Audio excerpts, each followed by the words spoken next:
তাহলে ভাইও তার পুরো পরিবারে নিয়ে এসেছে? আমি তো ভেবেছিলাম ভাই বড় পার্টিতে আসে না। কেন ভাই?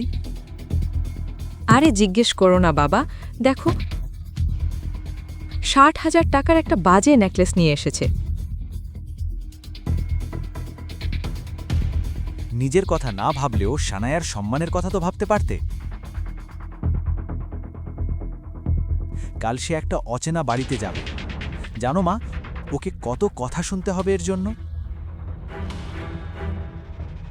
আঙ্কেল, আপনি এসব বলতে পারছেন কারণ আপনার পরিবারের কাছে অনেক টাকা আছে, আর আপনি এই দামি জারি দিতে পারেন, কিন্তু ভুলে যাবেন না এই সব টাকা দাদুর, আপনি নিজে কিছুই উপার্জন করেননি।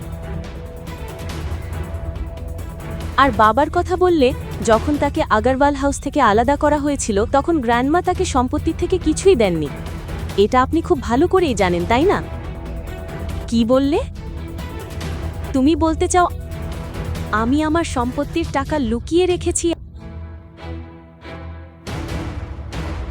আর আমার ছেলেদের মধ্যে পার্থক্য করি?